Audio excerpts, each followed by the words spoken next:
Is the European Union on the verge of splitting?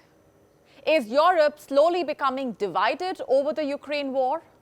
Are fissures beginning to emerge within the NATO? I am not the one asking these questions. Europe's own people, its own think tanks and news networks are. Just look at the kind of reports that are doing the rounds there. The coming European split over the war in Ukraine. Eastern Europeans split over Russia's war in Ukraine. Ukraine crisis, is the EU about to split? Now, these were just a few headlines. There are many more reports on the divisions, many more examples of fissures, and they all reveal the same story. How the veneer of Western unity on Kiev is crumbling. The question is why? And the answers are multiple. Hello and welcome. I am Gambhir and this is Gravitas Plus. In 1976, Jean Monnet, one of the founders of the European Union, wrote a telling sentence in his memoir. It concerned Europe's future. He said, and I'm quoting, "Europe will be forged in crises and will be the sum of the solutions adopted for these crises." 4.5 decades on, this phrase almost seems prophetic. Just look at what the Ukraine war has done to Europe. It has engulfed the continent into multiple crises, ripped away its illusions of everlasting unity, changed its geopolitical dynamics, altered both the present and the future. The point I'm trying to make is this: Europeans are divided on the war, divided on how long it can go on for, and how long it can isolate Russia for. It helps to look at a map to understand this. The countries of Central and Eastern Europe want Russia defeated and driven back from all of Ukraine's sovereign territories. And these countries represent the new guard of sorts. States that were either formed recently or were once part of the mighty Soviet Union, or fear that they could be next to be invaded. And on the other hand, we have the old guard, the likes of France, Germany, Italy, Belgium, and Spain.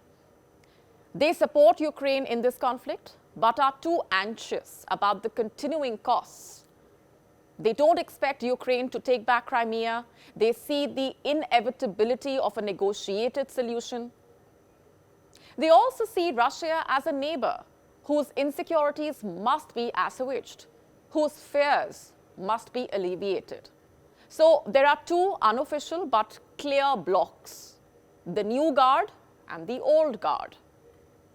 The new guard sees security as against Russia. The old guard still sees security as with Russia. And this is evident in the kind of statements and decisions that they are taking. Let's start with Germany. Look at this report. German insurers have renewed their cover for the ruptured Nord Stream 1 gas pipeline. And what will this cover do? Allow any repair work needed to resume the gas supplies from Russia. This decision starkly contrasts the country's stance of breaking energy ties with Moscow after the war. And then we have this report. Ukraine's National Agency for the Prevention of Corruption has added a German multinational food wholesaler to its list of international sponsors of war. Why? Because apparently a key shareholder of this company has a large stake in the Russian gas business. And then in February 2023, the German Chancellor Olaf Scholz made this statement. He said that Russia has not made any direct threats against him or Germany, an indication that Germany is not entirely in favor of antagonizing Russia. And what does that tell you? That Germans may be trying to portray themselves as pro-Ukraine, but deep down, they do not entirely want to stop engaging with the Russians. Same story with France. In March, a report emerged. It said that France is still buying enriched Russian uranium. Yes, cargo ships have been arriving at a French port and unloading an array of uranium cylinders from Russia. This delivery confirms France's dependence on Moscow, especially on its nuclear industry, which is not covered by sanctions. And as if that wasn't enough, the French president went to Beijing this week and held talks with his Chinese counterpart Xi Jinping. And if you go by what they said, it will seem as if they are not on two opposing sides of the war, but allies. You see, Macron told Xi Jinping that he can count on him to bring Russia to the negotiating table. He also warned Europe about the risks of cutting off China. He said Europe must resist reducing trade and diplomatic ties with Beijing. What is this if not an indication that he wants to keep doing business with the Russians and the Chinese? And then you have Italy.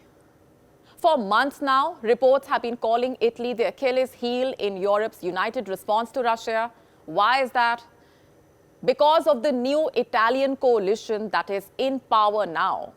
It is led by Giorgia Meloni, a leader famous for considering Putin her ideological role model. After being elected to power, she has distanced herself from Moscow.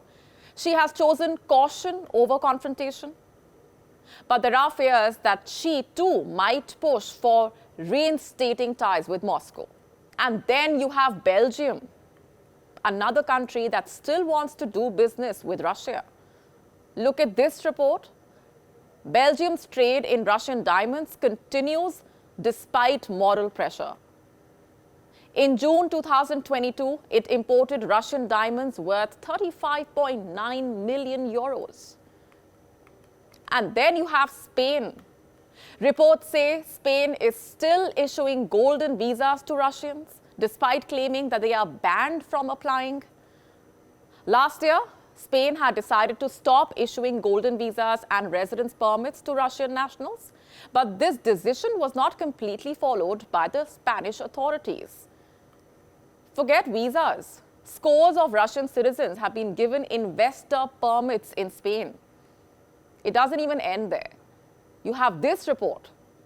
Spain is taking 84% more Russian LNG than it was before the invasion.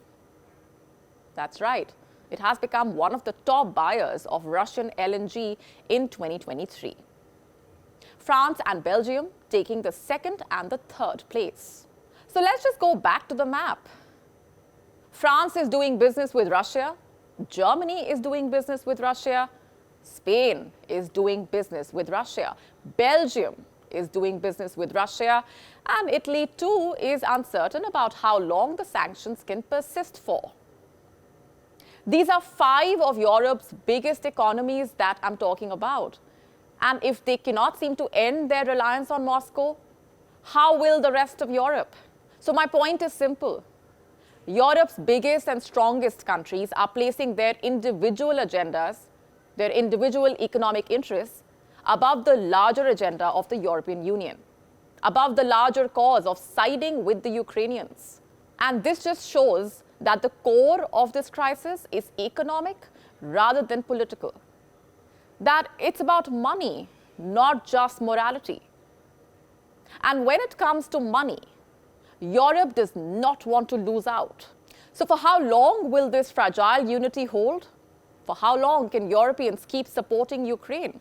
For how long can they keep antagonizing Moscow? If we go by the actions of Europe's leading economies, the answer for all 3 questions seems to be not for long.